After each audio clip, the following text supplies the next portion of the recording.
challenges of putting these together is getting the lid off. And try and remember the way that it looks when it's on, because if you try and put it on upside down when we're done, it's not going to work. So it's kind of recessed at the top. So there's a little lock on the gray handle. Just undo that. Pull it all the way. Flip it. Yep, flip it all the way down. Okay, and then open it up.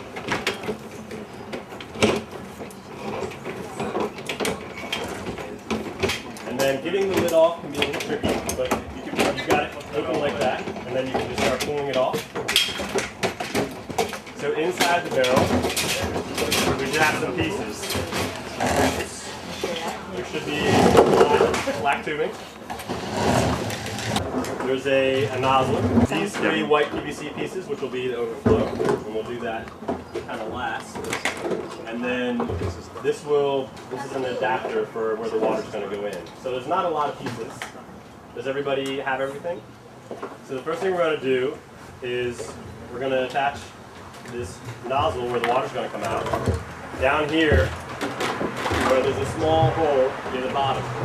Now you might need a friend for this part. All right, there's 2 washers on there, so make sure you want to separate the 2 washers. Right. So one washer is going to go on the inside, and one washer is going to go on the outside. What side these guys? That's going to go on the inside. So this black part here is going to stick out like that. And if you'll notice, there's a control here for how to control how the water goes in and out, or just goes out. So put that on the top, pointing toward the top. And notice that the part that you're threading on has this sign that says turn this way, right? It says tighten with a little arrow. The tighten with the arrow should be up and tighten in the direction it says. Right,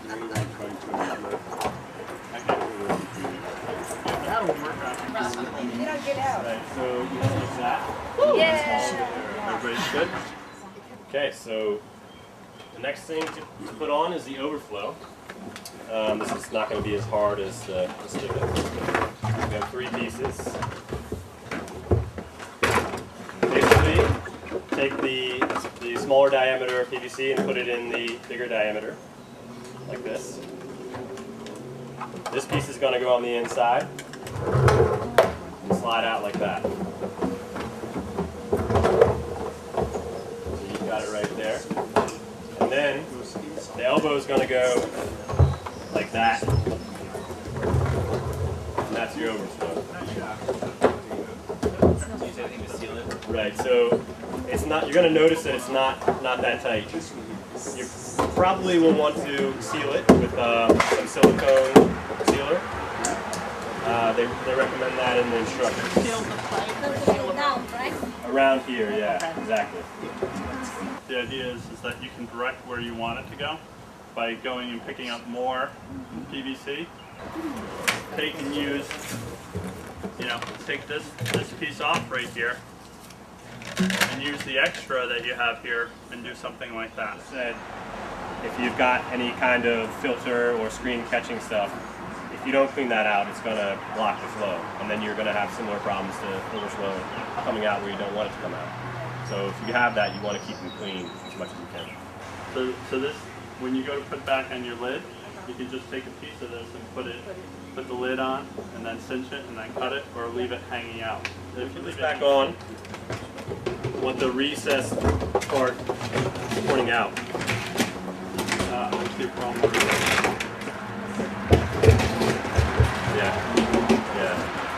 Yeah. So here's an issue already that we're learning, is that give yourself extra fabric here so that you can push your hand down through here, because your tube's got to go in there too.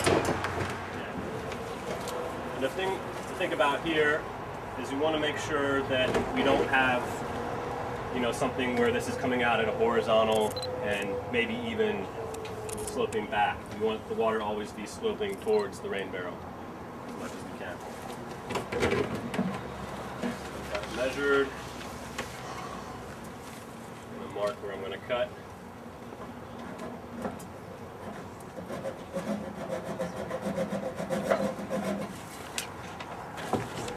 Alright. This is going to be a little tricky because I'm going to have to do it left-handed. track. And just short strokes so you get it started. There are two tools which are really important.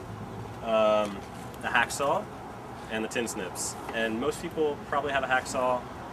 Most people probably don't have tin snips. What I did is I first cut with the hacksaw, maybe halfway through, maybe farther, depending on how far I could get, and then use the tin snips to cut down and give myself more room to cut around.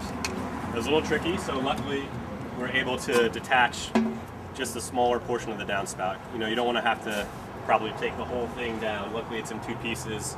We can take it off much easier, cut off the pieces that are a little bit jagged. So now we've got a pretty smooth edge. You can file it down if you want. It's just a little rough, but it's not so important because we're going to cover it up with this piece. Just going to attach this onto here.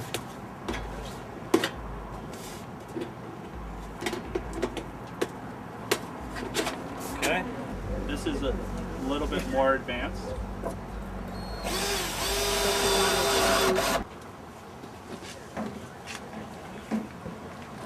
So if you don't have a pump, what you're going to want to use to give yourself some pressure is height. So the higher you raise the rain barrel from where you're watering, the more pressure you're going to have.